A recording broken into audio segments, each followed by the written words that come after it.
بسم اللہ الرحمن الرحیم۔ السلام علیکم ناظرین، آپ دیکھ رہے ہیں پروگرام حقائق، میں ہوں آپ کے ساتھ فائزہ شیرازی۔ ناظرین، سیاسی میدان میں بات چیت سے حل نکل آئے تو سب سے بہتر بات ہوتی ہے، یعنی کہ اگر یہ سیاستدان آپس میں بیٹھ جائیں، آپس میں بیٹھ کے مسائل کا حل خود ہی نکال لیں، اپنے مستقبل کا خود ہی تعین کر لیں تو ان کے لیے زیادہ بہتر ہوتا ہے، نہ کہ یہ خود فیصلے نہ کر سکے اور ان کے فیصلے کہیں پھر اور ہو جائیں یا کوئی اور ان کے فیصلے کر دے، جیسا کہ ماضی میں ہوتا رہا ہے۔ ایک بڑا گولڈن چانس تھا، دونوں سیاسی جماعتیں بلکہ اتحادی جماعتیں اور اپوزیشن بیٹھے تھے آپس میں، کوئی نہ کوئی حل نکلنے کی صورت ہمیں نظر آ رہی تھی، لیکن اب پھر ایسا لگ رہا ہے کہ جیسے کوئی صورت نظر نہیں آ رہی ہے، کیونکہ مذاکرات کا سلسلہ ایک طرف سے ختم ہو گیا ہے، دوسری جانب سے بار بار اس کی جو ہے وہ مختلف صورتوں میں پیشکش کی جا رہی ہے کہ ہمارے ساتھ مذاکرات کر لیں۔ کبھی کہا جاتا ہے کہ پارلیمانی کمیٹی بنا دیتے ہیں کمیشن کی جگہ، کبھی کہا جاتا ہے کہ ہم ججز کی یہ بھی اطلاعات آ رہی تھی پارلیمانی کمیٹی سے پہلے کہ ججز جو ہیں وہ مشروط نہیں ہوں گے کہ جو کہا جا رہا ہے اپوزیشن کی جانب سے وہی ججز ہوں، کوئی دوسرے ججز بھی بٹھائے جا سکتے ہیں، لیکن ابھی تک باضابطہ طور پہ یہ ججز کی بات سامنے نہیں آئی ہے۔ ناظرین، اب یہ رانا ثناء اللہ صاحب کی جانب سے ایک بات سامنے آئی ہے، وہ کہہ رہے ہیں کہ پی ٹی آئی کے انتظار کی بات نہیں، ڈائیلاگ کرنا بنیادی شرط ہے۔ وزیراعظم نے انہیں مذاکرات کی آفر کی ہے، آج رات 12 بجے تک آ جائیں یا بعد میں جب بھی آ جائیں، ہم ان کے ساتھ بات چیت کرنے کے لیے تیار ہیں۔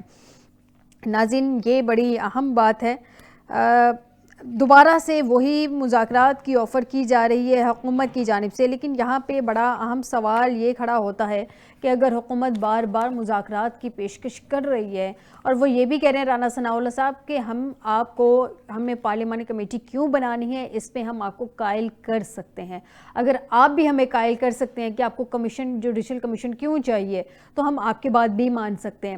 ناظرین، یہ قائل کروانے کا سلسلہ کوئی سمجھ سے باہر ہے، دونوں بچے تو ہیں نہیں، سیاسی پارلیمانی جو ہے سیاستدان ہیں، دونوں جماعتیں بلکہ ساری جماعتیں پارلیمنٹ میں بیٹھی ہوئی ہیں، عوام نے ان پہ اعتبار کر کے ان کو ووٹوں کے ذریعے پارلیمنٹ میں بھجوایا ہے، تو یہ بچوں والی بات ہوتی ہے، یا آپ ہمیں قائل کر لیں یا ہم آپ کو قائل کر دیتے ہیں، یعنی کہ یا ساڑی من لو یا اسی اپنی منوا لیں گے۔ ناظرین، صورتحال اس وقت یہ ہے کہ ان کو اس وقت پولیٹیکل میچورٹی کا مظاہرہ کرنا چاہیے، حکومت کے سر پہ زیادہ بیگی جاتا ہے، جو کہ میں ہمیشہ اپنے پروگرامز میں کہتی ہوں، حکومت کے سر پہ اس وقت رسپانسبلٹی زیادہ ہے، حکومت کو بڑے پن کا مظاہرہ کرتے ہوئے کچھ چیزوں سے بیک سٹیپ پہ جا کے بھی چیزوں کو ہینڈل کرنا چاہیے، اور اس وقت کی ضرورت ہے، پولیٹیکل سٹیبلٹی آنا ضروری ہے۔ ناظرین، اب یہ دیکھتے ہیں کہ وہ قائل کر لیتے ہیں یا قائل ہو جاتے ہیں یا قائل کرنے کی طرف آتے ہی نہیں ہیں معاملات، کیونکہ تحریک انصاف ایسا لگتا ہے کہ جیسے ایجوٹیشن کی سیاست پہ اتر آئی ہے، 8 تاریخ کو جلسہ بھی کرنے جا رہے ہیں، اس پہ بات ہوگی پروگرام کے پہلے حصے میں۔ اس کے علاوہ ناظرین، آج بہت اہم چیز، عمران خان صاحب نے چیف جسٹس آف پاکستان کو خط لکھ دیا ہے، انہوں نے خط میں شکوے شکایات بھی کی ہیں، اور یہ صرف چیف جسٹس آف پاکستان نہیں بلکہ آئینی بینچ کے سربراہ کو بھی یہ خط اس میں نامزد کیا گیا ہے۔ جسٹس امین الدین کو لکھے گئے خط میں پی ٹی آئی کے بانی نے اپنی جماعت کو نشانہ بنانے کے لیے قوانین بنانے پر بھی حکومت کو تنقید کا نشانہ بنایا ہے۔ اس خط کے ساتھ حکومت کی ہٹ درمی کا ثبوت بھی شامل ہے، جس میں مبینہ ریاستی کارروائی کے دوران لاپتہ، زخمی یا جاں بحق ہونے والے پارٹی کارکنان کی فہرست بھی ناظرین اس میں شامل ہے۔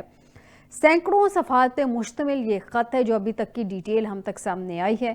اس خط کے ساتھ ناظرین جو کہا جا رہا ہے اس میں تصاویر، میڈیکل رپورٹس، عدالتی احکامات، درخواستیں، پریس کلپنگ اور دیگر متعلقہ دستاویز بھی شامل ہیں، جس کے بارے میں یہ دعویٰ کیا جا رہا ہے یا عام خیال یہ سامنے رکھا جا رہا ہے کہ بانی P T I Imran Khan صاحب کا جس سے موقف جو ہے یا ان کے دعووں کی وہ جتنے بھی ایویڈنس ساتھ لگائے گئے ہیں وہ تصدیق کرتے ہیں۔ خط میں دعویٰ کیا گیا ہے کہ گزشتہ سال 24 سے 27 نومبر کے درمیان پی ٹی آئی کے 10,000 حامیوں کو گرفتار کیا گیا۔ خط میں اسلام آباد کے ریڈ زون سے مظاہرین کو منتشر کرنے کے لیے آپریشن کے دوران مبینہ طور پر زخمی یا ہلاک ہونے والے پی ٹی آئی کے 42 کارکنان کی فہرست بھی ناظرین اٹیچ کی گئی ہے، ساتھ ہی 75 افراد کی فہرست بھی اٹیچ کی گئی ہے جو کہ طویل عرصے تک سے لاپتہ ہیں۔ ناظرین، اس میں انہوں نے کچھ گلے شکوے بھی کیے ہیں، انہوں نے دعویٰ کیا ہے کہ گزشتہ سال 3 اکتوبر سے 25 اکتوبر تک انہیں قید تنہائی میں رکھا گیا، جیل میں انہیں ضروری امورات سے محروم رکھا گیا، ان کے ساتھ توہین آمیز سلوک بھی کیا گیا، اور یہ بھی وہ کہہ رہے ہیں کہ ان کی سیکیورٹی کا بہانہ بنا کے ان کے اہل خانہ اور قانونی ٹیم کے ساتھ ان کی ملاقاتوں پر بھی پابندی ہے۔ ناظرین اس سب پہ بات کرتے ہیں آج کے پروگرام میں. اور بھی انہوں نے ناظرین کافی کچھ لکھا ہے اس پورے خط پہ, جو ہے سینسرشپ کا انہوں نے بات کی ہے, میڈیا پہ مبینہ سینسرشپ کے حوالے سے انہوں نے کہا ہے, اس کے علاوہ سوشل میڈیا کے حوالے سے بات کی ہے, آئین کے آرٹیکل 19 کے حوالے سے بات کی ہے, بنیادی حقوق کی خلاف ورزی انہوں نے, مطلب اس سب پہ انہوں نے بات کی ہے. ناظرین اس سب پہ ایک لمبا چوڑا خط ہے جس پہ آج کے پروگرام میں ہم ڈیٹیل سے گفتگو کریں گے. آپ کو بتاتے چلیں کہ ہمیں اس وقت جوائن کیا ہے شہراز خان صاحب ہیں, سینئر صحافی ہیں, لندن سے ہمیں جوائن کر چکے ہیں. بہت شکریہ شہراز صاحب آپ کا ہمیں جوائن کرنے کے لیے. میاں سیف الرحمان صاحب ہیں, اسٹوڈیو میں جوائن کیا ہے, سینئر اینالسٹ ہیں. بہت شکریہ میاں صاحب آپ کا ہمیں جوائن کرنے کے لیے. مصطفیٰ کمال پاشا صاحب سینئر اینالسٹ اسٹوڈیو میں جوائن کر چکے ہیں. بہت شکریہ پاشا صاحب آپ کا بھی ہمیں جوائن کرنے کے لیے. سب سے پہلے تو میاں صاحب سے جانتے ہیں. میاں صاحب مجھے یہ بتائیے کہ یہ جو عمران خان صاحب کا چیف جسٹس صاحب کو خط ہے, کیا اس کے اثرات دیکھ رہے ہیں؟ مجھے تو اس خط میں وکالت کی بو آتی ہے. یعنی کہ یہ خط عام طور پہ اتنا کمپریہنسو, میرا خیال ہے کہ کمپریہنسو خیر کیا ہے, وہ تو اس میں بہت سی چیزیں جب آپ کہنے پہ آئیں تو اس میں ایک ڈال دیں, 2 B C D جب تک وہ پروف نہ ہو جائے. تو واقعی یہ بات صحیح ہے کہ بات کہنے والا بندہ تو ہمیشہ ہی یہ کہتا ہے کہ جی میرے پاس ثبوت ہے, میرے پاس ایویڈنس ہے. اور اس وقت تو جھگڑا ہی ہے منترا اور اسی طرح کے آپ کے موقفوں کا چل رہا ہے نا. ادھر وہ کہا جا رہا ہے کہ ہمیں تو ایک خاتون ملی, وہ پی ٹی آئی کی ہماری وہ بہن کی طرح ہیں, انہوں نے کہا جی وہ غدر مچا, وہ اتنی گولی چلی, اتنی لاشیں. تو میں نے کہا جی آپ کو تو کوئی زخم یا کوئی چیز ایسی کوئی اس کا کوئی جواب نہیں تھا. ہاں وہ تھے نہیں. یعنی اب چونکہ افسانوں کی دنیا سے ہم ابھی تک باہر نہیں آ رہے, تو یہ افسوسناک بات ہے. یہ نہیں میں کہہ رہا کہ میں کسی ایک فرد کی ہلاکت اور زخمی ہونے پہ اتنا ہی افسردہ ہوتا ہوں جتنا کہ کسی ایک گروپ کی ہو. یا میں سمجھتا ہوں کہ یہ ہونا ہی نہیں چاہیے. ایسی صورتحال کو فورس ٹال کیا جائے, وقت سے پہلے اس کی پیش بھی نہیں کی جائے, پیش بندی کی جائے. لیکن جب حالات ایسے ہو جائیں کہ ہم انتہاؤں سے باہر نہ آئیں. اب دیکھیں نا, میں یہ سمجھتا ہوں ہمارے معاشرے کا سب سے بڑا المیہ, ہمیں لوگوں نے بہت کچھ کہا جی یہ ٹرمپ ہے, یہ فلاں ہے, یہاں پہ فارم 45 ہے 47 ہے. میں کہا بھائی ایک ہی مسئلہ ہے جو معاشرتی بھی ہے اور سیاسی بھی ہے, وہ ہے اوور کانسیکریشن اینڈ اوور ڈیسیکریشن. یا تو ہم تقدیس میں بلیو کرتے ہیں یا تذلیل پہ, یا یہ سمجھیں کہ جی یہ شخص بس مجھے پسند آ گیا کسی بھی وجہ سے, اس کا ڈیمینر ایسا ہے, اس کا چلنے کا انداز ایسا ہے, وہ گلیمر بوائے ہے, وہ کہتے ہیں جی سی پیک کا ماسٹر ہے, یہ فلاں چیز کا. ہم یہ ماسٹری اور جو ہے نا جگلری پہ زیادہ ہمارا فوکس ہے, اور گلیمر بک رہا ہے. جبکہ قومیں کہاں کی کہاں پہنچ گئی. گلیمر گلومر کو انہوں نے دبا کے گوٹے تھلے نیچے. چائنا کی ترقی دیکھ لیں, 1949 میں جا کے وہ ایک ریپبلک بنا اور کہاں کا کہاں پہنچ گیا. اور کیونکہ وہاں پہ اب یہ ہے کہ وہ کہتے ہیں ٹھیک ہے جی ایک اقتدار کا سسٹم ہے, اقتدار میں آنے کا پارٹیز کا, لیکن یہ بھی نہیں ہو سکتا کہ آپ ہر وقت یا ڈیبیٹ کر رہے ہوں یا احتجاج کر رہے ہوں یا لڑ رہے ہوں یا ایک دوسرے کو گالیاں دے رہے ہوں یا معاشرے میں ایک فساد کی کیفیت. تو یقین کریں کہ لوگوں کی انرجی سیپ ہو گئی ہے, لوگوں میں کام کرنے کا جذبہ ہی ختم ہو گیا. ہم دفتروں میں جاتے ہیں, ہم مزدور کلاس میں نہیں بیٹھتے ہیں, لوگ ڈیبیٹ زیادہ کرتے ہیں اور کام کرتے ہی نہیں ہیں. اس ڈیبیٹ میں سے نکالیں خدا کا واسطہ, پھر کچھ چیزیں تھوڑی بہتری کی طرف خود بخود شکل بنتی جائیں, ایوالو ہوں گی. تو ہم نے ڈیبیٹ بہت کر لی, اس لیے میرے خیال نہ خطوں کی اہمیت رہ گئی نہ جوڈیشل کمیشنوں کی رہ گئی. اب ماضی کا جوڈیشل کمیشن بھی تو خان صاحب نے کہا تھا 4 حلقے کھول دیں, وہ اس جوڈیشل کمیشن نے یا تو مسلطن کوئی ایسا فیصلہ دیا جو گول مول تھا, ابہام تھا. اب حکومت سمجھتی ہے اگر ابہام ختم کیا تو یہ نہ ہو دوسری انتخاب پہ چلے جائیں, کہ جیسے خان صاحب کے کوئی چاہنے والے ججز ہیں. حکومت تو یہ کہتی ہے, ہمیں حکومتی لوگ, ہمیں جرنلسٹ کو کہتے ہیں کہ ان کے چاہنے والے لوگ جو ہیں وہ بھی ایک افسانہ بنا دیں گے, جیسے انہوں نے کہہ دیا یہ تو گاڈ فادر ہے نواز شریف کو. دنیا میں نظیر ہی نہیں ملتی کہ فیصلوں میں کسی کی ذات کو ڈسکس کیا جائے. فیصلوں میں کہا جاتا ہے جی سیف الرحمان نے قتل کیا, شواہد یہ کہتے ہیں, کراس ایگزامینیشن یہ کہتی ہے, ایگزامینیشن چیف یہ کہتی ہے, کروبریٹنگ ایویڈنس یہ ہے, سرکمسٹانشل ایویڈنس یہ ہے, لہٰذا 302 کے تحت اس کو تعزیرات کے تحت اس کو پھانسی دی جاتی ہے. لیکن مسئلہ یہ نا کہ عدالتی فیصلہ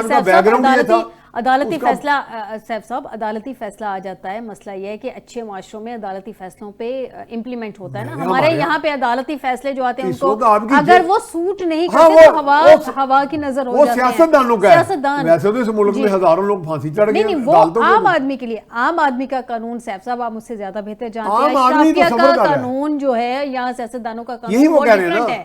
سیاستدان کھلے عام پریس کانفرنس کرتے ہیں 3-2 کا فیصلہ جی اناؤنس جی جی سپریم کورٹ میں یہاں کھڑے ہو کے ایک کہتے ہیں 4-3 کا جی وہ فیصلہ ہے، جج اس کا عزیز ہے، وہ کہتے ہیں وہ جج ان کا عزیز ہے. تو وہ سپریم اب کورٹ تو پہ یہ دیکھیں ریسٹرین کا بد مظاہرہ، نصیبی ہے کہ یہاں تک الزام لگ رہا ہے کہ ان کے گھروں کی مطلب اہل خانہ بھی ان کے اور اس پہ سپریم ان کا کورٹ وہ پہ محبوب ریسٹرین ہے. کا مظاہرہ کر یہ لیتی ہے. کتنی اگر عام بے آدمی شرمی اس کی طرح بات ہے. سے اگر اس طرح سے توہین عدالت کرے تو میرے خیال میں توہین عدالت میں سب سے پہلے اس کو بلایا جائے گا. شیراز صاحب سے جانتے ہیں. شیراز صاحب، یہ جو خط لکھ دیا ہے عمران خان صاحب نے چیف جسٹس کو، کیا ہوگا سر؟ خطوط پہلے ہم نے دیکھا کہ ہائی کورٹ کے 6 ججز نے بھی لکھا تھا سپریم کورٹ کو خط. ججز خود انصاف مانگ رہے تھے جو کہ انصاف فراہم کرتے ہیں. تو یہاں پہ بظاہر تو بے شک سابق وزیر اعظم ہے، لیکن اس وقت تو قیدی ہیں نا، اور وہ ہاٹ فیورٹ عوام کے تو ضرور ہیں، لیکن ان میں قبولیت نہیں ہے اس وقت ہمارے نظام میں ان کے لیے. تو کیا ہوگا اس خط کا؟ بسم اللہ الرحمن الرحیم. بہت شکریہ Faiza having me in your show. جی دیکھیں، جو حکومت ہوتی ہے اس کو انگیج کرنا پڑتا ہے جتنے بھی اسٹیک ہولڈر ہوتے ہیں. حکومت کے پاس اختیارات ہوتے ہیں اور اختیارات کا استعمال کر کے ریاست کی ریٹ قائم کرنی ہوتی ہے، اپوزیشن کو ساتھ لے کے چلنا ہوتا ہے. یہ جمہوریت کا حسن ہے کہ اپوزیشن اور حکومت ایک ساتھ چلیں. اپوزیشن جو ہوتی ہے وہ کنفرنٹیشن کی سیاست کرتی ہے، انگیج کرتی ہے، کنفرنٹ کرتی ہے کسی بھی جمہوری ملک میں حکومت کو تاکہ اس کے اوپر دباؤ رکھا جائے. یہاں پر مسئلہ تو یہ ہے ہمارے یہاں کہ ایک جو ایڈونچر ہوا تھا 2022 میں جب عمران خان صاحب کی حکومت ٹپل کی گئی. I am glad that you are mentioning his name, چونکہ ہمارے پاکستان میں تو ابانی پی ٹی آئی اور قاسم کے ابا اور اس طرح کرتے ہیں. اس کے بعد جتنے بھی ایڈونچر ہوئے، جتنے بھی آپ نے نظام کی بات کی ہے، آپ کی بات بالکل درست ہے. نظام کہیں اور ہے، عوام کہیں اور ہے. نظام اور عوام کی جنگ میں ہمیشہ عوام کی ہی فتح ہوتی ہے. اب آپ نے خود ہی کہہ دیا کہ 15 مہینے سے وہ تو قید میں ہے، ان کے پاس نہ حکومت ہے، نہ اختیارات ہے، نہ ان کی فوٹو شائع ہو سکتی ہے. تو پھر کیا ہماری معیشت چل رہی ہے؟ کیا بیرونی دنیا سے سرمایہ کاری یہاں پر آ رہی ہے؟ کیا بلوچستان کے حالات ٹھیک ہیں؟ کیا خیبر پختونخوا میں دہشت گردی ختم ہو گئی ہے؟ فارن انویسٹر یہاں آ رہا ہے؟ پاکستان کی انڈسٹریز بند ہو رہی ہیں، مڈل ایسٹ اور دبئی میں جا رہی ہیں. یہ ساری چیزیں ہو رہی ہیں. تو کیوں نہیں ہو رہی ہیں؟ چونکہ ہمارے ہاں پولیٹیکل اسٹیبلٹی نہیں ہے، استحکام نہیں ہے، اور سب چیزیں اسی سے ہی جڑی ہوئی ہیں کہ ہم ایک بند گلی میں ہیں.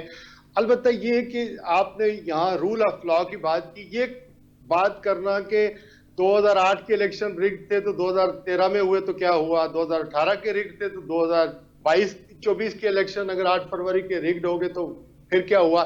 یعنی آپ جسٹیفائی کرتے ہیں the act which was previously committed. وہ جتنا کچھ پہلے ہوا تھا وہ آج بھی ہو اور اس کو جسٹیفائی کرتے رہے. پہلے قتل ہوتے تو آج بھی قتل ہو رہے ہیں. پہلے جج جو ہے وہ اپنی مرضی کے لگائے جاتے تھے. جسٹس سجاد علی شاہ سے لے کر آپ دیکھ لیں کہاں سے کہاں، جسٹس صدیقی صاحب سے لے کر کہاں سے کہاں ہماری عدلیہ کے ساتھ کیا ہوا. اور for sometimes we are witnessing from Pakistan کہ ہماری جو عدلیہ ہے وہی ایکسٹینشن سمجھی جاتی ہے ہماری مقتدرہ کی یا ہماری اسٹیبلشمنٹ کی. تو یہ جتنا بھی آپ صورتحال جتنی کریں گے، اس میں عمران کا کیا نقصان ہے؟ He's 70+. He had played his best inning of his age. جو کچھ اس نے کرنا تھا کر لیا ہے. اس میں آپ جو ہماری عوام ہے، آپ یوتھ ہیں، آپ کو جابز چاہیے، آپ کو ہیلتھ چاہیے، آپ کے مسئلے مسائل کچھ اور ہیں، عوام کو ریلیف چاہیے. اب یہ ساری چیزیں آپ دیکھیں ملک کے اندر، آپ کے نیبر میں انڈیا کس طرح ترقی کر رہا ہے، کس طرح دنیا کی وہاں سرمایہ کاری آ رہی ہے، کس طرح اس کو اہمیت اور امپورٹنس دی جا رہی ہے. آپ کے نیبر میں افغانستان وہ طالبان کل آئے تھے، ہم نے حکومت ایک ان پلیس کی ہے وہاں پر، اور ہم نے کہا کہ یہ ہمارے ہی بچے ہیں. وہ آج 250 کلومیٹر کا بارڈر ہمارا انسیف ہے، وہ ہمارے دشمن بن گئے. Why? Because we don't have a political system in place جس میں عوام کا پارلیمنٹ کے اوپر اعتماد ہو، جہاں ہماری عدلیہ جو آزاد ہو، رول آف لا ہو، غریب کو بھی انصاف ملے اور امیر کو بھی انصاف ملے. یہاں اگر عدلیہ کی ریٹنگ کی بات کریں تو وہ کہتے ہیں کہ ہماری دنیا کے اندر 136 سے اس کی ریٹنگ کے اندر ہے اپنی فیصلہ سازی میں. یہ تو ہم سپریم کورٹ کی لڑائیوں کی باتیں ہمیشہ ڈسکس کرتے ہیں بیکاز اس سے ہیڈ لائن بنتی ہیں. ہائی کورٹ کی ججوں کی بات کرتے ہیں, سپریم کورٹ بھی 2 ہو گئے ہیں, ججوں کو اپنی نوکریوں کی پڑی ہوئی ہے. وہ جو گند ہو رہا ہے 26ویں آئینی ترمیم کے بعد, آپ دیکھیں نا پارلیمنٹ کے اندر یہ جو پاکستان کے اندر اب ججوں کو اپنی ڈومین کا پتہ نہیں ہے. شہراز صاحب آپ کی بات سے ایگری کرتی ہوں. پرابلم یہ ہے کہ اب یہ خط تو لکھ دیا, یہ سارے ایشوز ہیں جو کہ ہم ڈیلی بیسس پہ ڈسکس کرتے ہیں, اور میں 100% ایگری بھی کرتی ہوں آپ کی بات سے. لیکن اب ہوگا کیا سپریم کورٹ اپنے تمام اختیارات کا استعمال کرے گی؟ دیکھیں جب تک انسان زندہ ہے نا, جب کوئی بیماری ہو جاتی ہے اس کو تو علاج کے لیے تگ و دو کرتا ہے. اب ایک جو کوریڈورز, جو طاقت کے کوریڈورز ہیں, ان کو بھی سمجھنا چاہیے کہ یہ ہم عدلیہ کے ساتھ یہ کر رہے ہیں, اپوزیشن کے ساتھ یہ کر رہے ہیں, تو وہ بھی کنفرنٹ کی. دیکھیں میں یہ کہتا ہوں طاقت کے جتنے بھی کوریڈورز ہیں, عمران خان یا پی ٹی آئی ایک حقیقت ہے, اسی طرح مسلم لیگ نون ایک حقیقت ہے, پیپلز پارٹی ایک حقیقت ہے. یہ سارے کون ہیں؟ یہ سارے پاکستانی ہیں, اور پاکستان ہے تو ان کی پولیٹکس چل رہی ہے. اسی طرح مقتدرہ کی جو لیڈرشپ ہے جسے ہم اسٹیبلشمنٹ کہتے ہیں, وہ بھی پاکستانی ہے نا. تو پاکستان کے اسٹیک اور مفاد کو ہم نے دیکھنا ہے کہ باہر کی دنیا میں پاکستان کہاں کھڑا ہے. ابھی آپ نے دیکھا ڈونلڈ ٹرمپ کی انوگریشن کے اندر, میں ڈونلڈ ٹرمپ والے ٹاپک پہ آؤں گی. شہراز صاحب تھوڑا مارجن دیجیے گا, میں پاشا صاحب سے بھی پوچھ لوں, پھر میں ڈونلڈ ٹرمپ والے بات پہ آتی ہوں. پاشا صاحب, یہ جو کہا گیا ہے کہ سپریم کورٹ کے پاس موجود تمام اختیارات ہیں وہ ان کا استعمال کریں تاکہ ریاست کی جانب سے جمہوریت کو دبانے کا خاتمہ کیا جا سکے. اب یہ جو موجودہ چیف جسٹس صاحب ہیں, آئینی معاملات تو چلے جاتے ہیں آئینی بینچ میں, تو کیا چیف جسٹس صاحب اور جو آئینی بینچ کے سربراہ ہیں جسٹس امین الدین صاحب, وہ سیریس لیں گے اس خط کو؟ کیا ہوگا, کیا اپنے اختیارات کا استعمال کریں گے؟ اور جس 26ویں ترمیم کے نتیجے میں یہ آئینی بینچ بنا, جسٹس امین الدین جو ہے اس بینچ کے سربراہ بنے, یحییٰ صاحب جو ہیں وہ چیف جسٹس بنے, وہ اسی کے خلاف کچھ سنیں گے بھی, دیکھیں گے بھی؟ دیکھیں پہلی بات یہ ہے میڈم شرازی, خان صاحب نے بڑی لمبی تقریر فرمائی ہے جی, اور اس کا لب لباب یہی ہے کہ جناب ساری چیزیں برباد ہو گئی ہیں, کچھ بھی نہیں ہو رہا.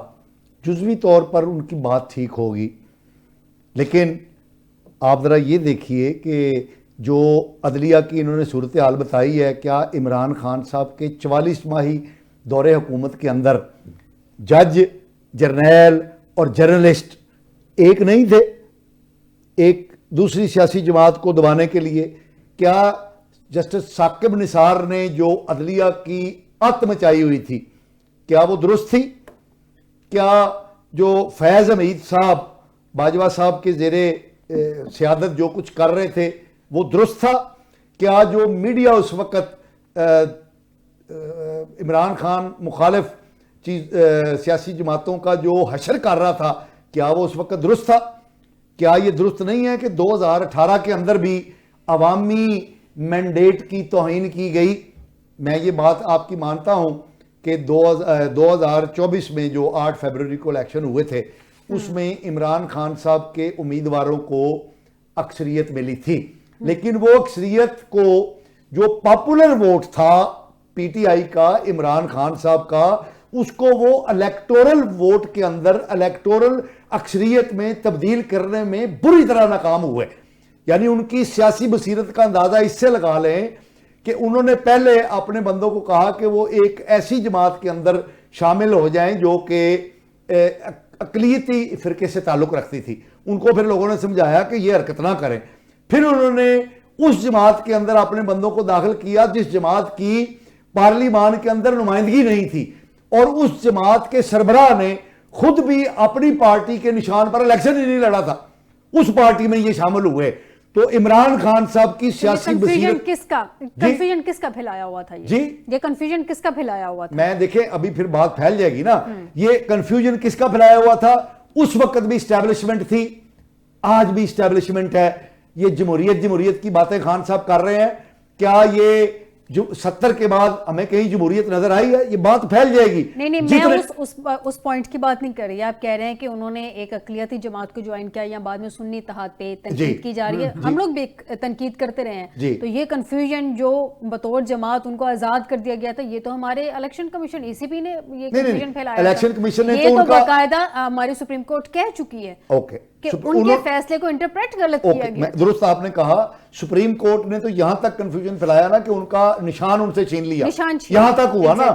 اس کے بعد تو سپریم الیکشن کمیشن بیچ میں نہیں آیا نا کہ آپ اپنے جو جیتے ہوئے لوگ ہیں وہ کس جماعت میں شامل ہوں گے. نہیں پاشا صاحب, جب سپریم کورٹ نے کہہ دیا بلے کا نشان چھین لیا, لیکن اس نے یہ تو نہیں کہا تھا کہ بطور جماعت آپ ان کو آزاد ڈکلیئر کر دیں. بلے کا نشان ہی چھینا تھا نا. تو یہ کنفیوژن تو اسی پی نے پھیلائی نا کہ ان کو آزاد کر دیا. یہ سوال بعد میں سپریم کورٹ نے اٹھایا تھا. لیکن وہ یہ فیصلہ کرنے میں تو آزاد تھے نا کہ کس پارٹی میں شامل ہونا ہے. میں اس حد تک بات کر رہا ہوں, آپ کی باتیں درست ہیں. اب خط کی بات کر رہے ہیں. میں یہ سمجھتا ہوں کہ عمران خان صاحب جس نظریے جس فکر کو لے کر میدان عمل میں اترے تھے, اس میں انہوں نے شاندار کامیابیاں حاصل کی ہیں. ملک کو افراط و تفریق کے اندر مبتلا کرنے میں اس وقت ہمارے سپریم کورٹ میں میرا جج تیرا جج ہے, عدالتوں میں اوپر سے لے کر نیچے تک میرا جج تیرا جج ہے. سیاست کے اندر نفرت کی جو ڈویژن ہے وہ موجود ہے, پہلے بھی تھی, لیکن اس افراط اور تفریق کو انہوں نے پھیلا دیا ہے اور اس میں وہ بڑی حد تک کامیاب ہیں. اور اب جس خط کا آپ ذکر کر رہی ہیں, عمران خان صاحب کی جو پارٹی پالیٹکس ہے اور جس کام پر وہ مامور کیے گئے ہیں 1996 سے, جس کام پر وہ مامور ہے وہ کام بہترین انداز میں کر رہے ہیں. اور یہ تھوڑی بہت جو بہتری پالیٹکس کے اندر آئی تھی, معیشت کے اندر آئی تھی, پاکستان کی جو خارجہ محاذ پر تنہائی تھی اس میں جو بہتری آئی تھی, عمران خان صاحب کا یہ خط وہ ساری بہتری کو گٹر میں ڈالنے کی ایک کاوش ہے. اور مجھے لگتا ہے, مجھے یہ بتائیں کیا سپریم فنڈامنٹل رائٹس کے حوالے سے میں عرض کرتا ہوں, مجھے یہ بتائیے اس خط کے اندر جو انہوں نے کہا کہ تحقیقات کریں. آپ کی طرف آتی ہوں. میرے یہ جو بندے مرے ہیں جن کو زخمی کیا گیا ہے, کیا سپریم کورٹ جو ہے وہ ایک انویسٹیگیٹو عدالت ہے کہ وہ انویسٹیگیشن کرے گی؟ یہ کنفیوژن پھیلانے کا ذریعہ ہے. سپریم کورٹ کیا ہے, انویسٹیگیشن کروا تو سکتی ہے نا ایٹ لیسٹ. سپریم کورٹ کا یہ کام نہیں ہے کہ جلسہ ہوا اور فائرنگ ہوئی تو اس کی وہ تحقیقات کرے. یہ اگر عمران خان صاحب سنجیدہ ہوتے تو یہ تمام جو باتیں ہیں یہ تو لے سکتی ہے نا سپریم کورٹ. اگر رات کو 12 بجے سو موٹو سپریم کورٹ لے سکتی ہے. مجھے یہ بتائیں, وہ آئینی مسئلے تھے وہ جس میں وہ لیا تھا. یہ آئینی مسئلہ نہیں ہے, یہ ایک rule of law. Sir rule of law کے اس وقت آپ کو بھی پتا ہے کہ ہمارے ملک میں پاسداری نہیں کی جا رہی ہے. رول آف لا کا کون ذمہ دار ہے؟ حکومت ہے. یہ حکومت کو کہیں فنڈامنٹل رائٹس کی خلاف ورزی کی رسپانسبل کون ہے؟ ہماری کیا عدلیہ نہیں ہے؟ جی عدلیہ اس کی رسپانسبل نہیں ہے کیا؟ ہماری عدلیہ نے اس کا تحفظ نہیں کرنا فنڈامنٹل رائٹس کا؟ تو کرے نا. پارلیمان موجود ہے نا, پارلیمان میں آئے نا. اور یہ بندے جو یہ کہہ رہے ہیں کہ ہمارے بندے زخمی ہوئے ہیں, عدالتیں موجود ہیں, ایف آئی آر کے لیے درخواست دیں, یہ حرکت نہیں کرتے. عمران خان صاحب اور پی ٹی آئی وہی حرکتیں کرتے ہیں جس کے اندر افتراق اور تفریق پھیلتی ہے. میں میاں صاحب سے جانوں. میاں صاحب مجھے یہ بتائیں کہ پاشا صاحب نے کہا سیاسی جماعتوں کی جانب سے ججز کی فیوریٹزم یا تیرا جج میرا جج, کیا یہ ٹرینڈ عمران خان کی حکومت نے انٹروڈیوس کروایا یا جب سے ہم نے ہوش سنبھالا تبھی سے یہ ٹرینڈ دیکھتے آ رہے ہیں کہ سیاسی جماعتوں کے فیوریٹ ججز ہوتے ہیں معذرت کے ساتھ؟ نہیں ویسے میں تو کہتا ہوں جج بڑا محترم ایک رتبہ ہے. میں تو آپ کے پروگرام میں کہا ہے کہ اللہ تعالیٰ کے عرش پہ سب سے پہلے کہتے ہیں منصف کو اٹھایا جائے گا, یعنی ایک اس کی ایک تکریم کی بات ہے کہ انصاف کرنے والا. لیکن منصف ایک تو مرتبہ ہے نا, ایک تو آپ کا ڈیزگنیشن ہے جج, تو اصل تو ہے انصاف دینے والا. ہمارے ہاں تو عام جو مسکنسیپشن کہہ لیں یا عمومی جو کنسیپشن ہے وہ یہ ہے کہ عدالتوں میں انصاف نہیں ہوتا. اکثریت یہ کہتی ہے اور یہی بات کچھ سیاستدان بھی کہتے ہیں. ہمیں دیکھیں نا, میں نے آپ کے ایک پروگرام میں کہا کہ ہم گورنر ہاؤس میں موجود تھے, فردوس عاشق اعوان اس وقت پی ٹی آئی کی انفارمیشن منسٹر تھی, تو میں نے انہیں سوال کیا کہ محترمہ آپ کہتی ہیں نیب ایک آزاد ادارہ ہے, تو کہتی ہیں جی بالکل آزاد ہے, ہمارا کوئی تعلق نہیں. تو میں کہا آپ کے 3-4 منسٹروں نے پرسوں یہ بیان دیا, 3 دن پہلے فلاں نے دیا, فلاں نے, کہ جی نون لیگ کا یا آپ کا اپوننٹ جو ہے فلاں دن پکڑا جائے گا, نیب پکڑ لے گی. تو انہی تاریخوں کو نیب انہیں پکڑ لیتی ہے.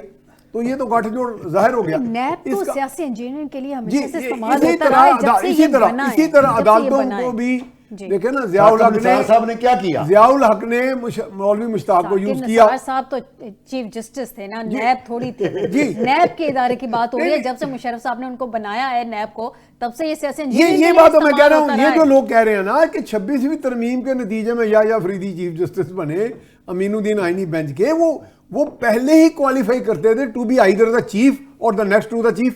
یہ تو نہیں ہے کہ سیف الرحمان کو یا پاشا کو بلا کے 26ویں ترمیم آ گئی ہے لیکن سیف صاحب میرا پوائنٹ, مجھے بریک کی طرف جانا ہے, مجھے بریک کی طرف جانا ہے, لیکن میرا پوائنٹ نہیں, میرا پوائنٹ یہ ہے سپریم کورٹ کے جج وہ پہلے بھی تھے, مجھے بریک کی طرف جانا ہے. لیکن ایک چھوٹا سا پوائنٹ میں ایڈ کرنا چاہوں گی کہ ہر بندے کو اس کی باری کے حساب سے اور اس کے ٹائم کے حساب سے ڈیزگنیشن ملے تو بہتر. آپ نے جسٹس منصور علی شاہ کو 3 دن پہلے آپ نے سائیڈ لائن کر دیا, ترمیم کر کے آپ نے بننا تھا, ججوں میں شامل تھے, بننا تھا, تینوں میں سے ایک نے بننا تھا, وہ نہیں بن سکے. سر 3 ججوں میں شامل تھے تو تیسرے کو کیوں چوز کیا گیا, پہلے دوسرے کو کیوں نہیں, کیا ان کی کیپیبلٹی نہیں یہ that was not the issue of capability, that was the issue of choice. تینوں میں سے کوئی میں اس کے حق میں تھا. پہلے دوسرے کو کیونکہ انہوں نے ماضی میں فیصلے طریقے انصاف کے حق میں دیے تھے, اس لیے 3 نام جاتے ہیں, ان میں سے جو چیز آرمی چیف کے لیے 3 نام چلتے ہیں, یہ ایک سلسلہ چلتا آ رہا ہے. آپ نے ایک چیف جسٹس کی اس کو تعینات ہونے سے 2 دن پہلے آپ نے 26ویں آئینی ترمیم کر دی, اس سے پہلے ہی خبریں کر دی. یہ بات صحیح, ہمیں وہ کہتے تھے, ہمیں نون لیگ والے کہتے تھے یہ جج ساڈا بیڑا غرق کر دے گا. وہ کہتے تھے انہوں نے ریزرو سیٹس کا جو فیصلہ, ایک جو ان کے گلے پڑا ہے وہ ریزرو سیٹ کا فیصلہ, اور اس پہ وہ کھڑے رہے جسٹس منصور علی شاہ صاحب, وہ ان کے گلے پڑ گیا. آپ کہہ رہے ہیں ایک چھوٹی سی بات, 26ویں ترمیم جس کا آپ بھی ذکر کر رہی ہیں بڑے نیگیٹو طریقے سے, میں نیگیٹو نہیں, میں اس کے فیکٹس سامنے رکھ رہی ہوں. اس کے اندر جو قائمہ کمیٹی بنی تھی اس کے 10 اجلاس ہوئے, جس میں سے 9 اجلاسوں میں پی ٹی آئی کے ممبران شامل تھے. سر 26ویں ترمیم راتوں رات پاس ہونے لگی تھی, وہ تو مولانا صاحب سٹینڈ کر کے. ناظرین مجھے ایک بریک کی طرف جانا ہے. جی شراز صاحب مجھے ایک بریک کی طرف جانا ہے, بریک سے واپس آتی ہوں تو آپ کو شامل گفتگو کرتی ہوں, آپ کا بھی پوائنٹ اس پہ لیتی ہوں. ناظرین پاشا صاحب نے کہا 26ویں ترمیم کے قائمہ کمیٹی کے 10 اجلاس ہوئے. ہمیں بھی یاد ہے اتوار کی رات جو ہے وہ دھڑا دھڑ طریقے سے بلا لیا گیا سب کو کال کر کے, اور میں نے پرسنلی جن لوگوں کو کال کر کے پوچھا بھی آپ لوگ اسمبلی میں اکٹھے ہو رہے ہیں تو کیا کرنے کیا جا رہے ہیں, کیا آپ 26ویں ترمیم پاس کر رہے ہیں, تو وہ کہتے ہیں ہمیں اس بات میں کچھ نہیں پتا, نہ ہی ہمارے پاس کوئی ایجنڈا ہے اور نہ ہی ہمارے پاس ترمیم کا مسودہ ہے کہ اس میں ہے, ہمیں بس بلا لیا گیا آپ آ جائے. اس طرح سے تو 26ویں ترمیم راتوں رات پاس ہونے لگی تھی, لیکن اس کے بعد مولانا صاحب ڈٹ گئے اور وہ ترمیم تھوڑی پینڈنگ ہوگی, بہرحال پاس ہو گئی. ناظرین مزید ڈیبیٹ کریں گے ایک بریک کے بعد.